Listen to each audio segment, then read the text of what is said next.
Good morning. It's Tuesday, September 8th, 2020. It's 2:42 a.m. I am on my way to our morning 1.5 hour ride. You know, the question that continuously plagues me, because I think me, just like so many other people, we're not always on the best terms with all our family. And most of the time, we don't even know why. And if we do know why, we justify the reason.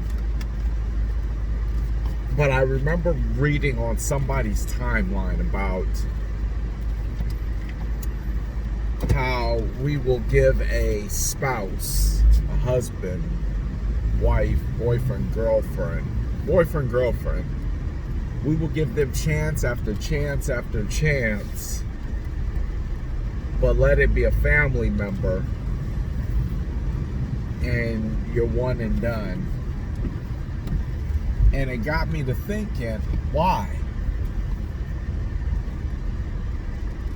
And a part of me says it's because you feel like the family member will always be there and they're expendable. And I gotta be honest, some family members are expendable. Just because we got some blood between us don't mean anything if you'll cut me in my back. Because you don't need to have enemies for friends. And enemies come in all different shapes, sizes, and colors. So I'm not necessarily talking about somebody who has legitimately wronged you, did something to you, because even those people you ought to forgive. But why is the resentment in family so strong? And I've encountered this, and I've maybe been on the other end of it. I don't know. I may have been the one treating a family member wrong. I don't, not that I can think of, but let's not remove me from the scenario. But why is it that if there's a disagreement, it's I hate you, I never want to talk to you again, I'm not coming to the family reunion, it's over, it's done, you're dead to me in my life. But the boyfriend, girlfriend can cheat on you, hit you, call you out your name, and even go to jail after a domestic violence situation and go right back to business as usual. Isn't it amazing how the human mind works, how the emotions work? How on one hand there's forgiveness, it's forgivable.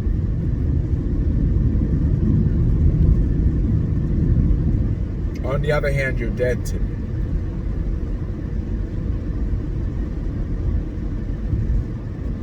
And there's really nobody I could ask that question to, because the results are all individuals. They're all individual. They're not collective. They're all this reason or that reason. And the thing about it is, the reason why we'll hold on to a grudge and say we don't talk to that person no more. We're not dealing with that individual no more, is because it's easier to justify the fight or the argument than it is to just give in and say, you know what?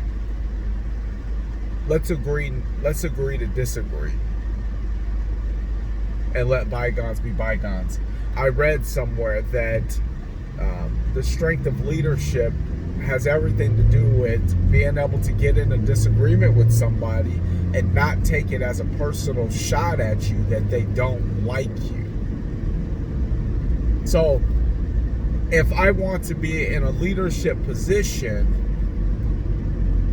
but yet anytime confrontation arises, I take it as you don't like me, meaning you're going. I think we were riding a couple days ago, and it was suggested that we ride in a circle, and I said, listen, I said I don't have a problem riding in a circle, but I think if somebody's going faster and that other person isn't aware of the fact that they're behind, they could lose track of how many laps they're on. Now, you know how many you've done because you're counting it, but do they know how many they have done? And I wasn't trying to say that the decision to go in a circle was wrong. I was just bringing up a point. But had that individual not had strong leadership skills, then they would have took my challenge to the protocol as a challenge to them personally. Like, I don't trust what you're saying, and that wasn't the case. It was just bringing another perspective to it. And it was like, nah, everything's fine. I was like, all right, cool, let's roll.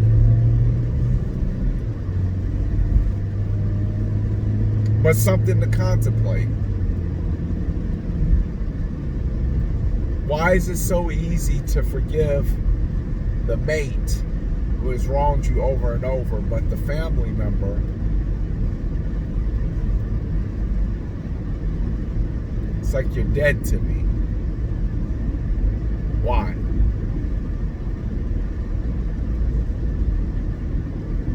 I would say at least be fair. Treat everybody equal.